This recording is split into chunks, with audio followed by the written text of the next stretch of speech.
రాజులకు రాజు ప్రభులకు ప్రభు అయిన యేసుక్రీస్తు నామమున మీకు శుభములు. ఈరోజు దేవుడు మనకు అనుగ్రహించిన వాగ్దానము ప్రవక్త అయిన యెషయా వ్రాసిన గ్రంథము 25వ అధ్యాయము 1వ వచనము. యెహోవా, నీవే నా దేవుడవు, నేను నిన్ను హెచ్చించెదను, నీ నామమును స్తుతించెదను. నీవు అద్భుతములు చేసితివి, సత్య స్వభావమును అనుసరించి నీవు పూర్వకాలమున చేసిన నీ ఆలోచనలు నెరవేర్చితివి. ప్రియులారా, ఈ వాక్య ధ్యానాన్ని మనం గమనించినట్లయితే దేవుడు మనలను ఎంతగానో హెచ్చిస్తున్నాడు. అదే విధంగా దేవుడు హెచ్చించిన కొలది మనం ఆ ఘనతను, ఆ హెచ్చింపును ఎవరికి ఇవ్వాలి?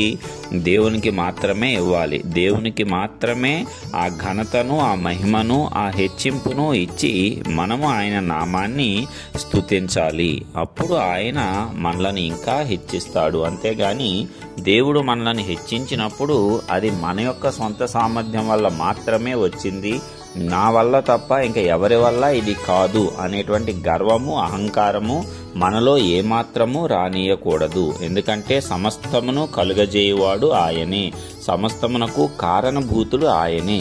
ఏదియు ఆయన లేకుండా కలుగదు, ఆయన చిత్తము లేకుండా మనకు ఏది సంభవింపదు. కాబట్టి దేవునికే సమస్త మహిమ, సమస్త ఘనత కలగాలి. ఆయన నామము ఎల్లప్పుడూ హెచ్చింపబడాలి. ఆ రీతిగా మన యొక్క ప్రవర్తన ఉన్నప్పుడు దేవుడు మన యందు ఇంకా ఆనందించి జనులలో ఇంకా గొప్ప పేరును మనకు అనుగ్రహిస్తాడు.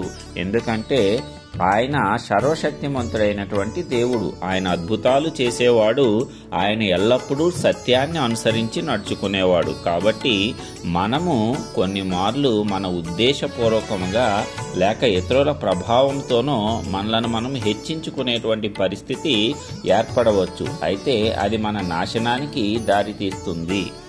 నిన్ను నీవు హెచ్చించుకొనటం వల్ల లేక ఇతరులు నిన్ను హెచ్చించినప్పుడు నీవు గర్వముగా భావించటము లేక అహంకారము నీలో పెంపొందటము అనేవి జరగటం వల్ల నీవు నాశనం నొందుతావు. అయితే సమస్త మహిమ, నీకు వచ్చిన ప్రతి గొప్ప పేరును దేవుని నామానికే నీవు అన్వయించినప్పుడు ఆయన ఇంకా అధికంగా నిన్ను హెచ్చిస్తాడు. అందుకే చెప్తాడు కదా, తనను తాను తగ్గించుకునేవాడు హెచ్చింపబడును, తనను తాను హెచ్చించుకునేవాడు తగ్గింపబడును. దేవుని ఎదుట ఎల్లప్పుడూ మనము వినయముగా విధేయతను చూపించాలి. మనము ఆయన నామానికి మహిమనిచ్చేలాగా ప్రవర్తించాలి. అప్పుడు దేవుడు మన యందు ఎంతో ఆనందిస్తాడు, ఇంకా గొప్ప అద్భుత కార్యములు మన పక్షమున చేస్తాడు. ఎందుకంటే ఆయన యొక్క స్వభావము సత్య స్వభావం అంటే ఆయన ఎల్లప్పుడూ కూడా నీతిని, నిజాయితీని మనకు అనుగ్రహించాలని చూస్తున్నాడు. ఆయన అలాంటి స్వభావములు కలిగిన వాడు కాబట్టి ఎవరికీ అన్యాయము చేయడు.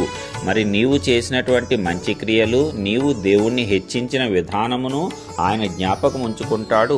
దానికి 10 అంతల మేలును ఆయన అనుగ్రహిస్తాడు. అప్పుడు నీ నామము ఇంకా ఈ లోకంలో హెచ్చింపబడుతుంది. అయితే మనము దేవుడిచ్చినటువంటి ఘనతను చక్కగా ప్రేమతో వినియోగించుకోవాలి తప్పిస్తే గర్వంతో, అహంకారంతో ఉపయోగించుకోకూడదు.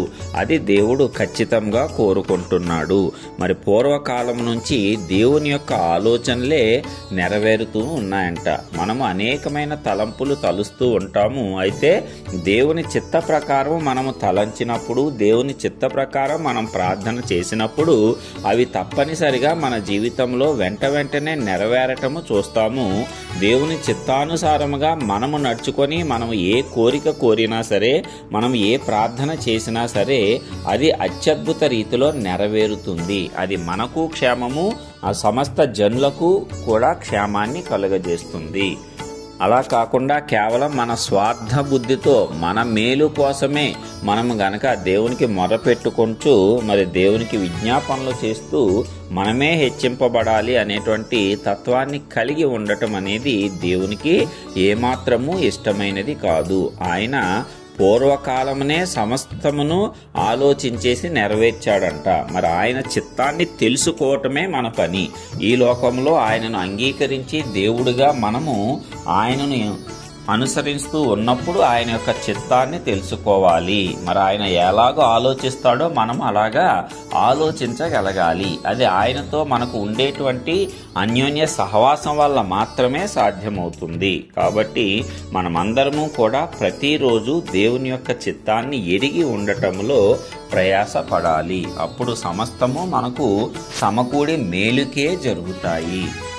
కాబట్టి ప్రియులారా, మనమందరము కూడా దేవుని యొక్క నామాన్నే హెచ్చిద్దాము, ఆయన నామాన్నే స్తుతిద్దాము. ఆయన చేసేటువంటి అద్భుతములు, ఆశ్చర్య కార్యములు మన జీవితంలో సంపూర్తిగా నెరవేరాలని, అదేవిధంగా వాటి ద్వారా మనము అనేకులను ఆదరించి అనేకులను మరి దేవుని మార్గంలో నడిపించటానికి ఆ పరిశుద్ధాత్మ దేవుడు మనందరికీ శక్తి సామర్థ్యాలను ఇవ్వాలని నజరేయుడైన యేసు పరిశుద్ధ నామమున ప్రార్థించుచున్నాను. ఆమేన్.